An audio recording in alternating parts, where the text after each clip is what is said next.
Hello, मेरा नाम है नयाब और आज का मेरा टॉपिक है डिग्री करने से पहले हमें किन बातों का ख्याल रखना बहुत ज़रूरी है। तो क्या होता है, बहुत बार आप लोगों ने भी देखा होगा, हम लोगों ने ना डिग्री याफ्ता लोगों की भीड़ इकट्ठी करके रखी है जिनके अंदर कोई ख़ास स्किल्स नहीं है। लेकिन वही बात ना, सबको उसी रेस में शामिल होना है, सबको इंजीनियर बनना है, सबको डॉक्टर बनना है, बिना ये सोचे कि इन द लॉन्ग रन ये चीज़ आपके साथ टिकने वाली है। फॉर एग्जांपल कोई इंसान आईटी कर रहा है, तो जाहिर सी बात है जब भी हम लोग कोई डिग्री करते हैं तो वो इन द लॉन्ग रन हमारे साथ चलने वाली है ना। जाहिर सी बात है, हम लोगों ने उसके ऊपर 4-5 साल इन्वेस्ट किए होते हैं, तो हम लोग उसको छोड़ तो नहीं सकते ना। लेकिन बहुत सारे लोग तो डिग्री इसलिए करते हैं कि सामने वाला कर रहा था, मेरा दोस्त कर रहा था, तो इसलिए मैंने भी वो कर ली। ऐसा मत करो।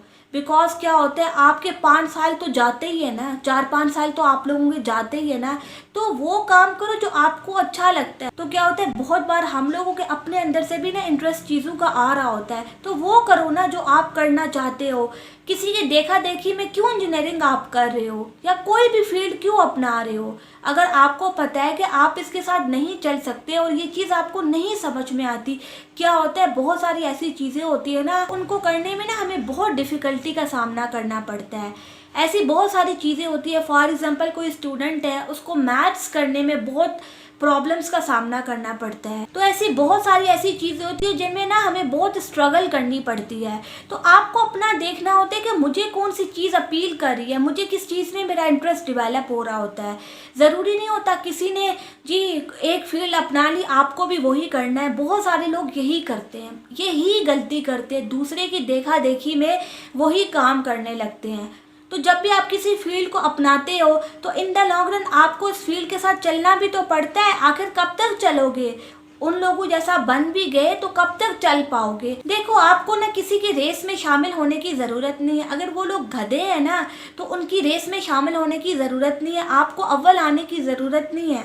आपको अपना पोटेंशियल देखना होता है, अपनी कैपेबिलिटीज़ देखनी होती है। अगर आपके अंदर वो कैपेबिलिटी है ही नहीं तो मानो ना, आपके अंदर कोई सी दूसरी तरह की कैपेबिलिटी होगी। असल में ना इसी वजह से हम इतनी भीड़ इकट्ठी करके रखी हुई है जो यूजलेस है। अब आप उससे काम ही नहीं ले पा रहे, उसका पोटेंशियल यूटिलाइज ही नहीं हो रहा। यही तो वजूहात है। एक तो हमारा एजुकेशन सिस्टम ऐसा है, और दूसरी बात यहाँ पे कोई काउंसलिंग का कोई सिस्टम नहीं है। काउंसलिंग करने वाले को ये समझा जाता है कि यार देखो, इसको तो कुछ पता ही नहीं है। जैसे तुम्हें बड़ा पता है, तुम्हें पता हो तो तुम यहाँ होते, तुम कहीं और होते ना।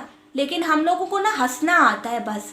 असल में ना मतलब जहालत बहुत ज़्यादा है, इस वजह से यहाँ पे कोई काउंसलिंग का कॉन्सेप्ट नहीं है। काउंसलिंग करने वाले लोगों को कुछ अच्छा नहीं समझा जाता। काउंसलिंग करने वाले लोगों को पता नहीं किस निगाह से देखा जाता है। देखो, इस बंदे को तो कुछ पता ही नहीं है। दोनों को, काउंसलिंग करने वाले को भी और काउंसलिंग करवाने वाले को भी। अगर कोई बंदा उनके पास चला गया ना तो लोग कहेंगे यार देखो, उसको तो पता ही नहीं है ज़िंदगी के बारे में, ये कैसे इन लोगों के पास चला गया। फॉर एग्जाम्पल कोई इंसान रिलेशनशिप में फंसा हुआ है ना और वो किसी काउंसलर के पास चला गया, तो लोग उसके ऊपर हंसेंगे, देखो इसको पता ही नहीं है रिलेशनशिप कैसे चलाते हैं। जैसे तुम्हें बहुत पता है, तुम्हें पता होता तो तुम यहाँ होते। लेकिन वही बात है ना, जहालत है। जहालत का क्या इलाज है? जहालत का कोई इलाज नहीं है। बस एक ही इलाज आप कर सकते हो, अपने आप को एजुकेट करो। अगर आपने अपने आप को एजुकेट किया तो आप तो इस प्रोपागेंडे से निकल ही जाओगे।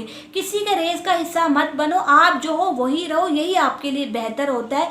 नहीं तो आप खड्डे में जाके गिरते हो। इंसान जब भी वो बनने की कोशिश करता है जो वो नहीं है ना, तो वो हमेशा खड्डे में जाता है। तो अपने आप को पहचानो। थोड़ा टाइम लगा रहे हो तो बेशक लगाओ, इसमें कोई प्रॉब्लम की बात नहीं है। अगर आपका कुछ टाइम लग रहा है तो उसको लगाओ, प्रॉपरली यूटिलाइज करो, प्रॉपरली रिसर्च करो किसी भी चीज़ की।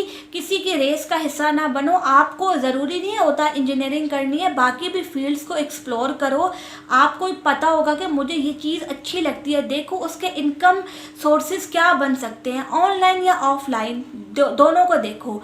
क्या क्या मेरे पास पॉसिबिलिटीज़ है, पॉसिबिलिटीज़ को देखो और फिर एक जो है पेपर पे लिखो, फिर चीज़ों को एनालाइज करो। ऐसे नहीं किसी के भी रेस में आगे, किसी के कहने पे कुछ कर लिया। फॉर एग्जांपल किसी इंसान ने 30 साल पहले कोई चीज़ की है और वो आके आपको कह रहा है देखो मेरी अभी तो गवर्नमेंट जॉब लगी हुई है, मैं इतना कमा रहा हूँ। कितना कमा रहा होगा? लाख, 2 लाख, 1.5 लाख इतना ही कमाता है इंसान, तो इससे क्या हो जाता है? तो उसको मत देखो कि वो क्या कर रहा है। अगर किसी इंसान ने अपने 25-30 साल लगा के इतना वो कमा रहा है, तो वो आप किसी भी फील्ड में कमा सकते हो। बस आपको मेहनत करनी है और स्मार्टनेस यूज़ करनी है अपनी। तो यही होता है कि अपना प्लान बनाओ, कुछ रिसर्च करो, वीडियोस देखो, कहीं से पढ़ो या किसी की एडवाइस लो, फिर जाके कोई स्टेप्स लो। अदरवाइज कोई स्टेप्स ना लो। क्या होता है, ये बहुत बड़ी इन्वेस्टमेंट होती है, पैसे की भी और टाइम की भी और आपकी ज़िंदगी की भी। अगर कल कला को आपका इंटरेस्ट डेवलप हुआ ही नहीं उस चीज़ में, तो फिर क्या करोगे? फिर ऐसा होता है ना, एक ही पेस पे चलो। अगर 4 साल किसी फील्ड में लगा रहे हो ना, तो आगे भी वही कैरी करो। और इन लोगों की ना बातों को छोड़ो। ये लोग आ जाते हैं आपको मुफ्त की एडवाइस देने, इनको क्या पता है ज़िंदगी का। एडवाइस तो लेनी ही नहीं है ना इन लोगों की। कान बंद कर लो अपना दिमाग इस्तेमाल करो, खुद से रिसर्च करो। यही बेस्ट ऑप्शन होता है इंसान के लिए कि वो खुद से चीज़ों को ढूंढना शुरू करे। अगर आप चीज़ों को खुद से ढूंढते हो तो आप कहीं ना कहीं पहुंच ही जाते हो।